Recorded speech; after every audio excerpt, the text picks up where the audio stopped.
Hi, everybody. You are listening to If I'm Being Honest, straight talk about book publishing and promotion. I'm your host, Joel Pitney, and I am very, very excited to have Brooke Warner, the publisher of She Writes Press, here with us today. Welcome, Brooke.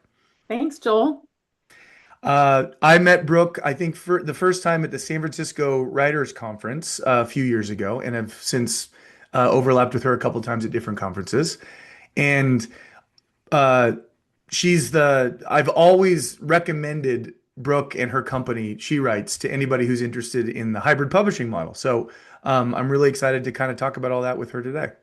Yeah, me too. I appreciate it. I'm glad to be here. So, Brooke, I know that you come from a traditional publishing background. I thought maybe it'd be cool just to hear a little bit about your publishing journey and how you ended up founding She Writes Press.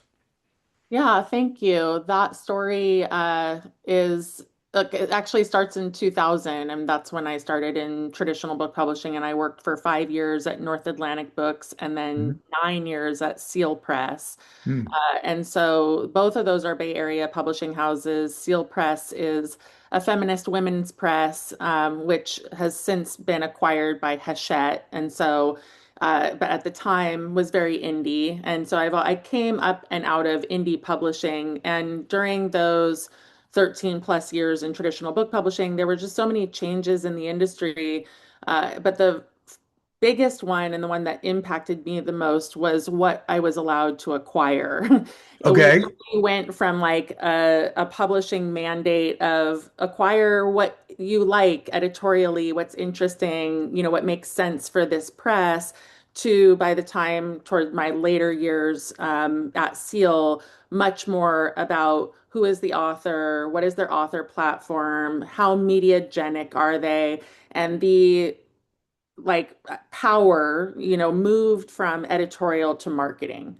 And that was a noticeable shift and one that frustrated me a lot of times. And so, I mean, I do tell the story of leaving Seal Press in my TEDx talk, but the short version of that story is that I had a project that I really wanted to acquire that I couldn't acquire, or if I did, it kind of had strings attached. And I did have a bit of a breaking point. And so all of this sort of culminating energy around traditional publishing that just felt no longer editorially driven was what led me to start She Writes Press. And so the founding principle of She Writes Press is that it's the writing.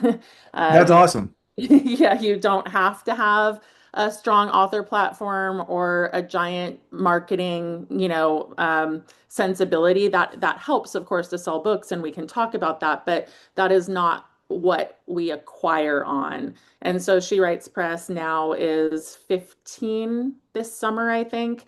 And we've been going strong for 15 years. And so clearly we are occupying a space that was needed. Yes, you certainly are, and you've become very popular. You have many fans. I've met many of them, and they always trumpet the virtues of She Writes. Before I want to dive into She Writes a little bit in a second, but you said something I thought was interesting about this transition from being really writer and content driven in Hmm. terms of what books are being acquired into this sort of platform thing. And why do you think that that's happened? What's driving that shift in the publishing industry? Because it's few people would argue that that's happened, right? Yeah, I mean, I think that when it first started happening and when I first started noticing it was around 2010, Okay. so or even earlier than that, maybe 2000, late 2000, 8, 9 was the noticeable shift for me. And I think what was happening was the blogosphere was really huge at the time. Social media was really ramping up. So people were building these online platforms. And of course, publishers were seeing, oh, this sells books.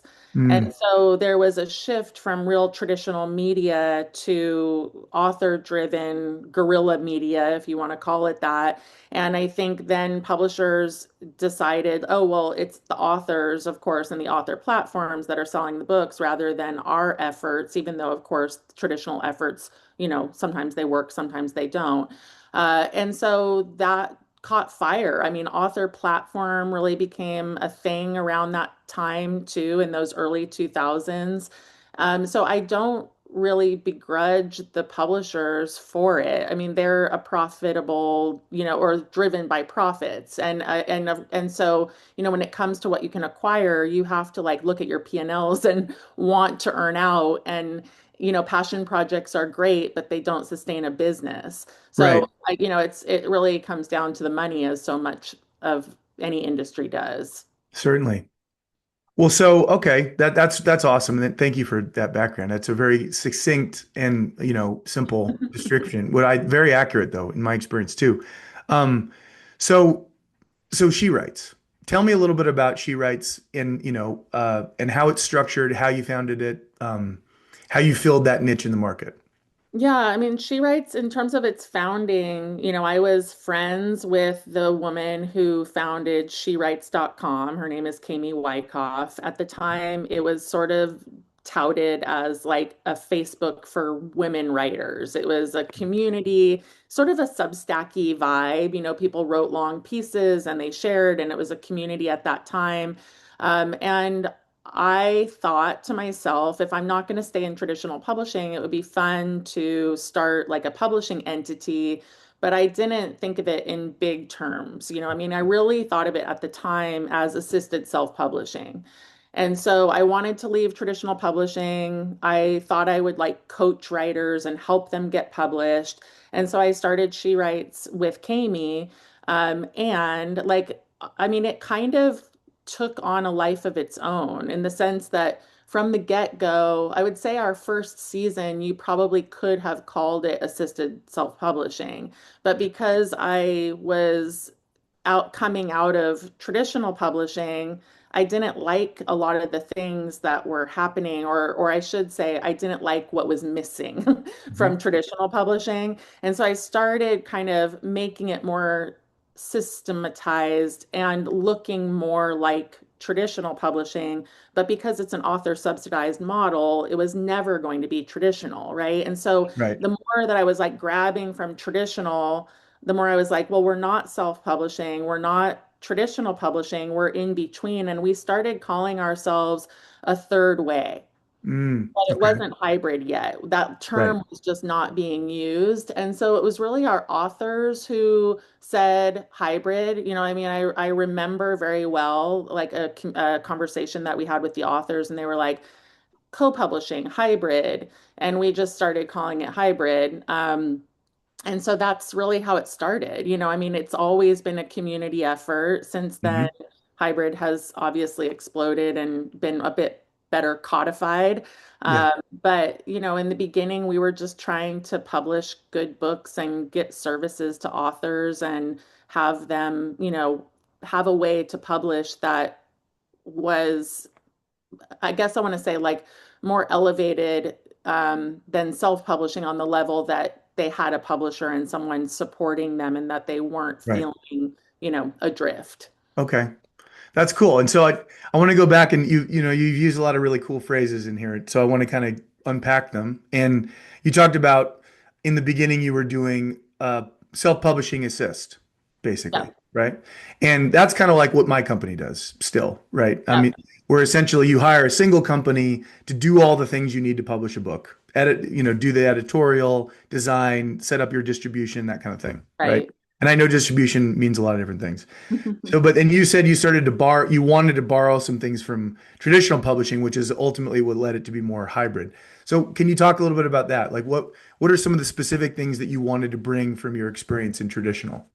I mean, we have to go immediately to distribution Okay. because I came out of traditional publishing, right? And so therefore we had traditional distribution in all of the years that I was in book publishing from Publishers Group West.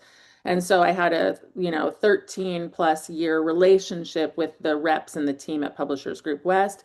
And what I realized when I got to She Writes the first season was like, what is happening here? It wasn't familiar to me, because the mechanisms of distribution were absent. And so that was probably the biggest thing. And it took some time, to figure out how to make that work. We had an interim partner at the time that sort of supported us with KDP and LSI, which are like usually what self-published authors use, although now they Like use. that's Lightning Source from Ingram. It is LSI. Right. Yeah. Right. And then that was before Ingram Spark, right? So now self-published authors use Ingram Spark, but at the time they used LSI. And so we got traditional distribution with Ingram at the time. They were not part of Publishers Group West was a separate company at the time. Now they're owned by Ingram. But it took a year and a half, almost 2 years, because you have to show volume and viability to get a distribution relationship. But that for me was a big deal because I was trying to like push books into the marketplace. Hmm. And that was the piece of book publishing that, I didn't really understand until I went out on my own. In part because it's just sort of like a gear that's turning in the background. So I knew it was there, but I Yeah. didn't really understand how it worked. And Right. so that's number one, distribution. But the second piece was And just like, I just want to, before you go to the next one, we're going to unpack for anybody who might be a little confused about distribution, including myself. We're going to unpack that a little deeper later. So, yeah, okay, perfect. And we'll spend a little time on distribution. I want to say the other maybe two things that were important to me. One was having some kind of vetted submissions process, that we weren't just going to be like, come to us and we'll publish anything, so we wanted to operate more as a publishing entity that was curating our own projects. And that has been from the get-go, but again, based on the writing, not the marketing. mm, And then also just doing certain services for our authors, like selling their sub rights and, like functioning more in a way that feels like we have an infrastructure that, and services, I'll use that term, that a regular traditional publisher would offer its authors. okay. Very cool. That's great. That's very clear. And the way that you were like publishing assist though, which made you is that authors are paying you to do a lot of the services and helping at least to a significant degree cover the cost of production I would, well, all the way. all I the mean, way. a Yeah. hybrid publishing is an author subsidized model, right? So they Yep. cover all of the costs, and in exchange, I mean, obviously we're doing the things that we're doing for them to get the book out into the world, but they get a much higher royalty as well. So that was very important. Like, what would the royalty rate be, in order for their investment to have enough of a kickback for them to feel that that was like an entrepreneurial publishing endeavor. So that Right. was a piece of it, Very cool. is Nice. a piece of it. Excellent. So, okay. So that's kind of the history. That's a really cool, I think it's interesting. She writes history and your history is in many ways sort of the history of hybrid publishing, or at least it's a serious current in that river. I think so. Like now hybrid has gone kind of mainstream, and there are lots of people who say, oh, we were hybrid or are hybrid since, 20 years ago, but they weren't using that word. Yes, Yeah. there were hybrid publishers for sure. North Atlantic is one of them. They were doing hybrid deals. They do Really? traditional. That's how I started the model because North Atlantic had hybrid contracts. They just didn't call them that. They called it co-publishing. And so this has been around forever. I don't try to say that I invented it, but I do like to take credit for amplifying it. There you go. That seems fair enough, right? Okay. So I think maybe because one of the biggest things, I think one of the biggest differentiators in the hybrid publishing space is distribution, right? And it's something you and I have talked offline Mhm. about quite a bit.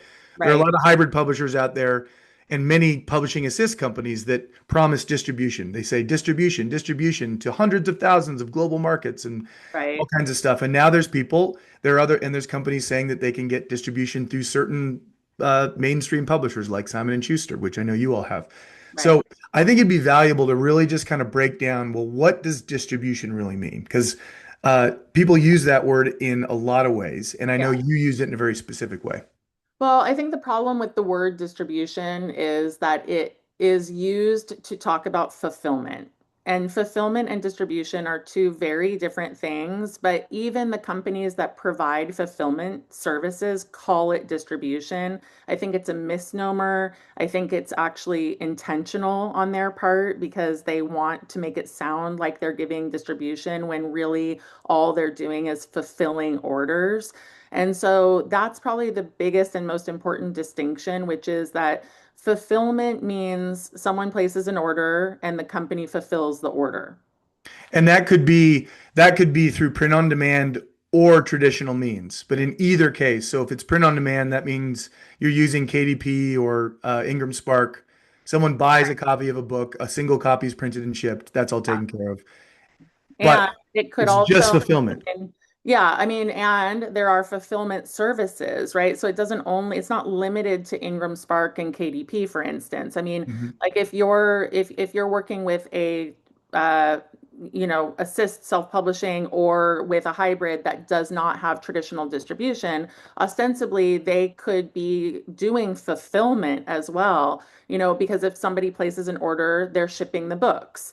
That's fulfillment, right? But it doesn't have a push effect. It only Mhm. has a pull effect. So Yeah. the consumer orders and the books get fulfilled. That's the pull. The pull is coming from the consumer. The difference with distribution, and this I will say is limited in my opinion to what we might call traditional distribution, is there's a push effect. And the push effect is that the sales reps for these companies are pushing books into the marketplace and the orders are being taken by retailers and no consumers have yet purchased those books, Okay. right? They're coming into retail outlets. And so we put Simon and Schuster as our distributor. They push books to Amazon, to Barnes and Noble, to the indies. The indies are taking the orders, right? They're saying, sure, we'll buy 20 copies, we'll buy 100 copies. But most of those retailers do not yet have consumer orders to that magnitude lined up for these books.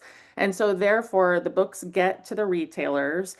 Now, consumers need to buy them. So, the bookstores and Amazon are fulfilling the consumer orders, Hmm. right? So, there is still fulfillment involved in distribution. But I think what people really don't understand when we talk about distribution is this mechanism that is involved in a sales force actively pushing orders to their accounts, which are, pre-established relationships, of course, that they have. And then we get that service, and guess what? We get to pay them for that. They take a commission for the privilege of distributing our books into the marketplace, and then we have to take the returns. Right. So if Amazon or Barnes and Noble doesn't sell however many copies, they can send them back to Simon and Schuster, and then we take that as a hit on our bottom line. Hmm. So Right. that is the process of distribution, but it means that the books are getting out in a more robust way and more widely. Right. And that's why, hence the selectivity, right? Because in order for a traditional publisher or a hybrid publisher with traditional distribution, like she writes, and I know there's others, in order for them to invest in having your sales agents go out and pitch those books to booksellers, there's risk involved, right? And Yeah, you're taking on that risk alongside the author, right? Because you don't want to get returns. You want to make sure that what you're pitching actually is sellable. You want to make right. sure those sales data and marketing plans to back up that, just like any book. And if so as a result, you're going to be very careful about the authors you work with.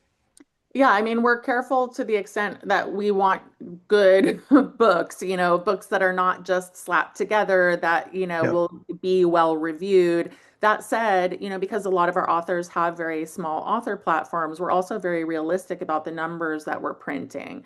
Some of our authors are printing only 750 to 1,000 books. We don't want them to be printing 3,000 or 5,000 that we are not sure that they can sell.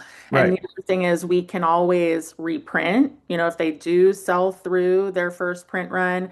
And then at some point for our authors, we do flip the book status to POD. You Print know, on demand. Right. Yes, to print on demand. So we start with a offset print run, and then many of our books, by the time they are deeper backlist, meaning, usually 2 or 3 years down the road, we'll change the status to print on demand, and then that becomes fulfillment.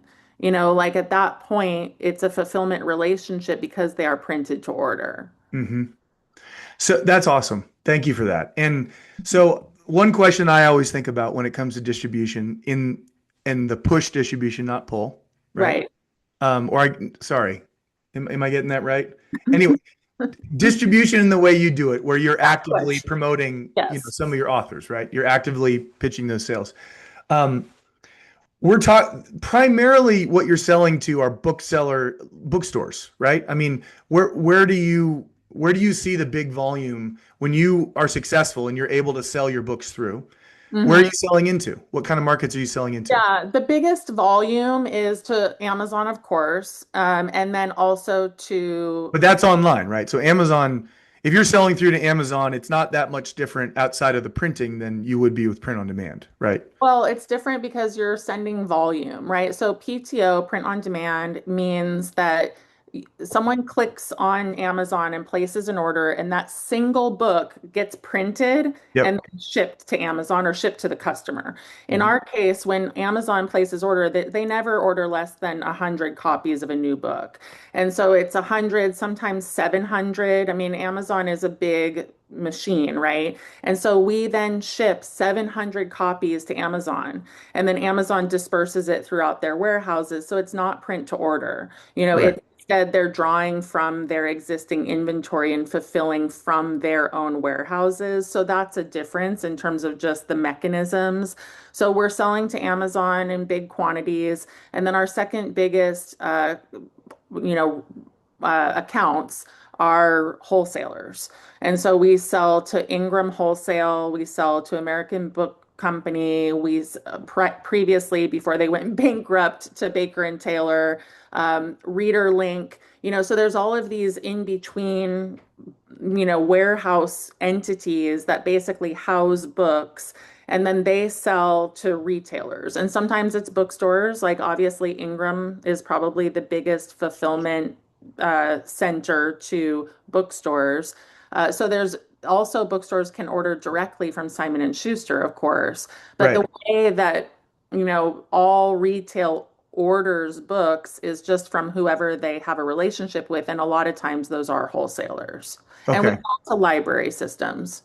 And wholesalers will sell to online vendors and brick and mortar vendors, right? Correct. So Yep, Ingram absolutely. is fulfilling through barnesandnoble.com also in different places, right? Ingram fulfills to everything you can possibly imagine. Yeah, they're the ultimate middleman, right? Yeah, absolutely. They're huge. Well, so I mean, this is one thing I'm always curious about is, where's the demand, right? Like Mm. how much are you responding to demand that your author clients are generating through their own marketing muscle? And how much are you, by having relationships with these wholesalers, able to create some actual demand for the book by being able to pitch to wholesalers and retailers in a way that those authors would never have access to on their own? Yeah, I mean, I do think it's a combination of both because Okay. in order for like I guess what I want to say is like the author has to do some efforts, on their own, publicity, driving demand for the books, in order for there to be a reason to push books out into the marketplace in the Mhm. first place. But if you don't have the push, then the books aren't there or they're not available, right? And so Right. it's like it's a little bit of a chicken and an egg kind of scenario that goes on. Of course, the reality of our current moment is that most people are buying their books on Amazon, and so there's it's kind of a hard reality for authors because they want their books to be available everywhere, and books are not available everywhere. They're Yep. available somewhat selectively, but we are able to get our books into bookstores and into library systems, which of course is very gratifying. But whenever I look at like where has a given book landed, it's it's kind of a weird picture sometimes. It's Right. like two at this bookstore and five at this library system, and then 100 to Amazon. And of course, what we're trying to do is have enough energy with that book that those books don't come back. Right. Like almost that's the entire goal of most publishers is for those books to be sold through. Right. We're not sitting there at bookstores being, hand selling. And so some of that is just kind of coming from the results of it's not just the marketing and publicity, by the way, it's like the positioning of the work as well, right? Is it a Mhm. great cover? Is it something that someone's going to want to pick up and look at? All of that stuff is stuff that you're thinking about because that ultimately contributes to sell through as well. That's awesome. Well, yeah, I mean, I don't know if you know this, but I ghostwrite, and that's most of Yeah. my experience with traditional publishing comes from that because many of the titles that I'm ghostwriting were working with a traditional publisher, and I've seen this script play itself out many times where Oh, I'm sure. even at that level, a lot, we're talking about authors who are getting decent advances, right, from a Right. publisher, and so they expect the publisher then has this huge vested interest to then go out and actively promote and push that book. And yet, it's still the author that has to keep selling the publisher on the book to even get the publisher behind the book enough to start pushing it to retailers. So there's I never this like magical formula where No, once you get the publishing deal, whether it's self, hybrid, traditional, that it'll just happen for you. not at all. And I think the only thing I'll say is like, I think once you've sold your book to a publisher, your publisher is on board and they are invested. But what is often shocking to authors is that the publishers also just only do so much, and sometimes they're not transparent about how little they do. And Yep. I think the other thing that's very shocking, because I have a friend who sold her book, to a traditional publisher a couple of years ago for a major advance, a multi-digit six-figure advance. And the money that they put into marketing was negligible. And she was like, I don't get it. Yeah. Why would you pay so much money for this book, but then put so little into the marketing? And that is a kind of common disconnect. And I told her, you got a huge advance. You need to put some of that, actually kind of a lot of it. I suggested $30,000 into a publicity campaign, and she really resisted for the hardcover. And now that the paperback is out, she is putting the 30 grand into publicity because she realizes like, oh, I have to be the one to drive this. And so, the difference with hybrid is that we're very honest about all of that stuff. Yep. It's somewhat more transactional and transparent, sort of saying, look, here's what needs to happen. And we really try to educate the authors rather than, sort of the traditional side of things can be a little bit of like stoking a pipe dream. And then people get very disappointed because they never really understood the expectations to begin with. Hmm. That's great. That's cool. I mean, not cool that that's happening, but it's this is why I think this is why I like to have conversations like this because as you know, there's so much misinformation. There's a lot of confusion. Literally the word distribution is it's almost like it's designed to be confusing and misleading. So it's good to unpack all this. And I talk to people every day who've never done this, and they step in, they're like, hey, I'm going to publish a book, and they have no idea what any of this means, and it's complicated. I mean, It's surprisingly complicated. I think that's the thing that is like that was the biggest aha for me was that I was in book publishing for almost 14 years and I knew nothing about distribution. I just thought this is how it works. I'm an editorial person. I'm in my little corner doing my editorial job. And then, I talk about it like, the proverbial touching of the elephant. Like I was just touching the trunk and there was this giant beast. And book publishing is, perhaps you would argue more complicated than it needs to be.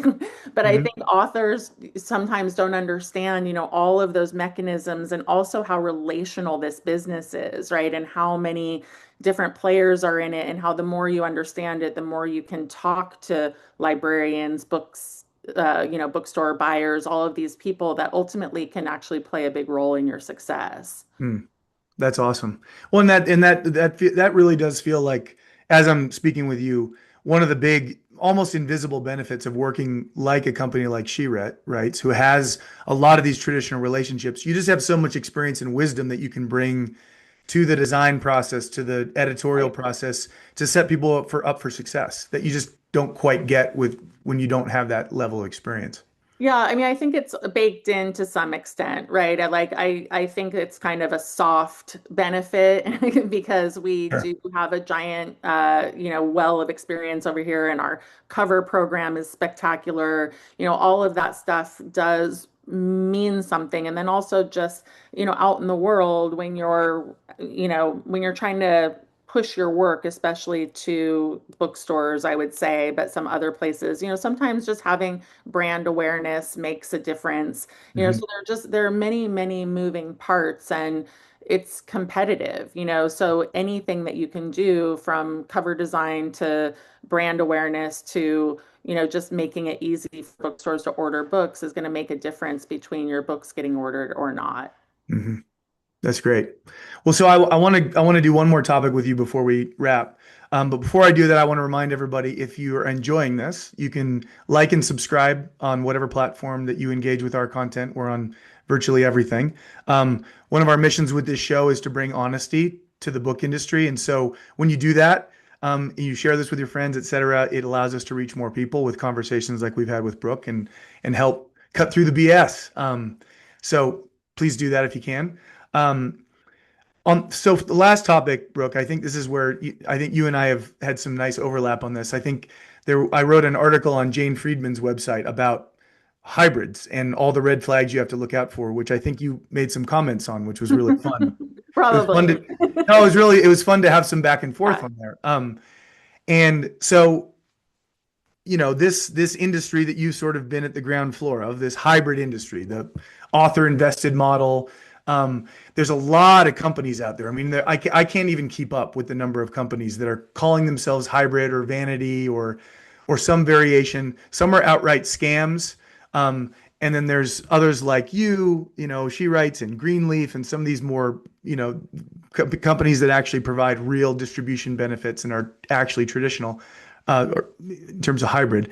And then you have all these ones in between that I always feel like they're like semi scams because they like to overpromise, or at least Mm, they like to allow people to misunderstand what they right. offer on purpose. So I'm just curious to hear your perspective on that and how you've seen that industry grow. And Yeah. I mean, I also wrote a piece for Jane Friedman's blog, basically about predatory publishing. hmm, And so I will say, like, no reputable hybrid, or anyone I think would ever call themselves vanity at this point, just because it's like it's really used as an accusation, or as a way to sort of like cut down a publishing entity, And so I just want to clarify, like, I think vanity is like not a term that it's an outdated term, I guess. And so it's used as an accusation. So that's the way that it's still being, kind of brought up as a word. sure, Then you have like, I mean, the way I see the landscape is you have reputable hybrids. There are really not that many of us, and I think that's the problem. Is like what you're talking about, these in-between people who I think are like sincere and they really want to offer something to authors. Lots of times they don't know very much about publishing. They're not coming out of book publishing. Maybe they're coming from tech or they're coming from, different backgrounds. I think of them as like aspiring hybrids because I don't think that they're really trying to screw people, but they are overpromising. They are calling themselves hybrid in a lot of cases, and they just probably need a little bit more to get all the way there. And hmm, then you have the predatory people, which are, I think, in a class of their own. Unfortunately, I think there are also a lot of them, who really are scamming writers. And they are just taking anything. They're just trying to turn it around and make money. They're not invested in the quality. They are probably lying about what they actually can do for authors. So, how I feel about it is that I honestly hate the predatory people. I mean, hate, because I think that they're muddying the waters. They're confusing, hybrid was never for them. They're not hybrid, but it's a term that they can latch on to because hybrid is this whole vast, in between space between self-publishing and traditional publishing. And so my entire career, I've been trying to work on codifying and defining this space. And now that includes identifying predatory and trying to put them in a box of their own, completely outside of this sphere because I don't think they deserve to be here. Hmm. Hmm. And if we can articulate that and then we can say to authors, be careful, because if you are talking to authors who have worked for a publishing company, they will let you know what their experience was and they will let you know if they feel that it was predatory or they got scammed. And there are too many reputable good ones out there for that to happen if authors go into it with their eyes wide open and ask the right questions. Hmm. That's great. I mean, I have a lot of those questions that I tell people to ask. But I'm curious, for you, when someone's out there looking, and honestly, obviously we want to protect people against predatory, but even that middle ground you were talking about, that's not Right. quite all the way there.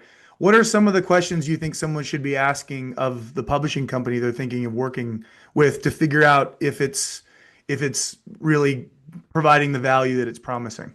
Yeah, well, a number of things. I mean, I think the informational interviewing of their authors and not just accepting the names of the authors that the publisher provides. Mhm. Because surely, if somebody asks me, can I talk to one of your authors? I'm going to ask my most agreeable authors, right? Because it's the person that's easiest for me to ask. I know they've had a good experience. You can DM people, get in touch with them via their websites, ask them what their experience was.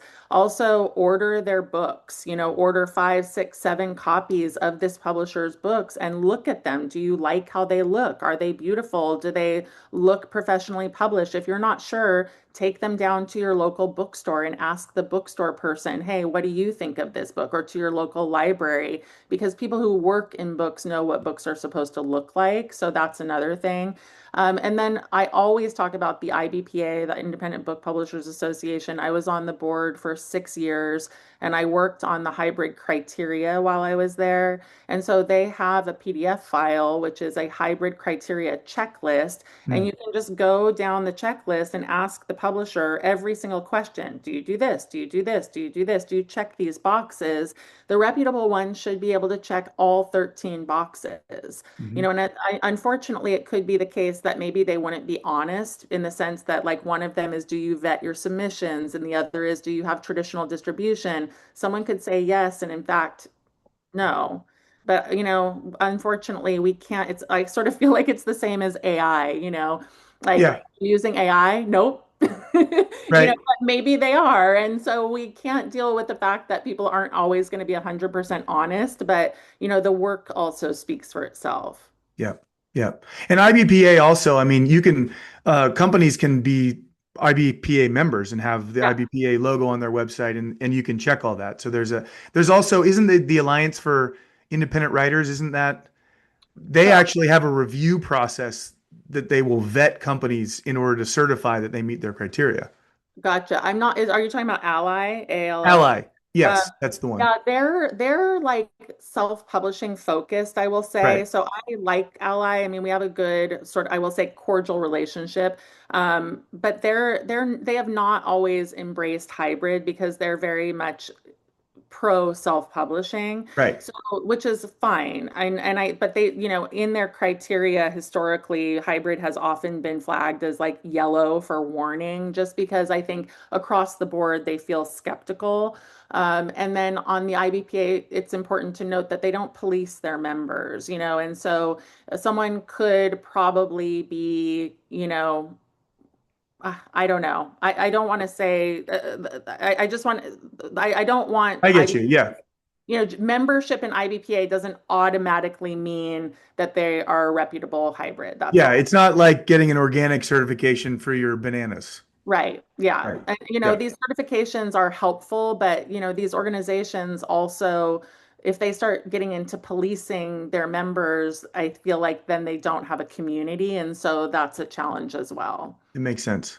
I mean, to me, this is when I speak with people who are interested in working with my company or other companies, it's a big decision, right?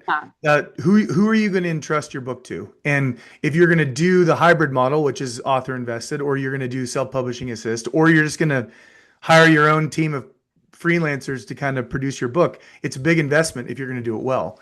And so you've got to take your time. You can't just be window shopping. You've got to get to know them. You've got to and usually yeah, you can find where there's smoke, there's fire. You're going to figure that out right. if you're taking If the you're, actual time. yes, exactly. Like if you're invested enough and also not going in with stars in your eyes, I think the Yep. part of the problem is that these predatory publishers, they really do cater to people's vanity, to use vanity in the right way, and they flatter people. And so these people are like, oh my gosh, I put so much into my work. And then they start to say, oh my gosh, this is the best thing we've ever read, and we can do this and we can do that. And I always say to people, like, be skeptical because real publishing people don't do that.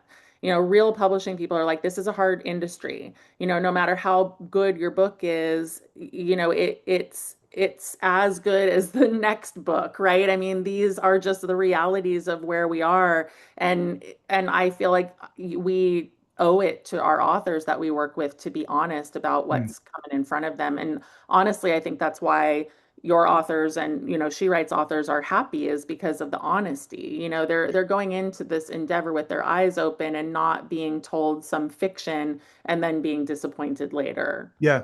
We've learned over the years, uh, because we've worked with a lot of people who have the stars in their eyes already, and they come to us, and we've gotten to the point now where we aren't just going to even be straight about what we do. We're going to anticipate all the ways where they might possibly fill in the gaps of expectations, and we will actively dissuade them from believing those things because, like you said, we want people to be happy. We want people to, and people are going to be happy if their expectations and the delivery are close. Right. Okay. Exactly. Yep. Well, Brooke, this has been wonderful to have you. I've been wanting to speak with you on our Thanks, podcast Joel. since we started it, and just I want to give you a major plug. She writes, Brooke. They're the best in the business in their sector of the market. So, um, check out is it shewritespress.com or is it Yep. or Yeah. Thank com? you. And I also, appreciate it.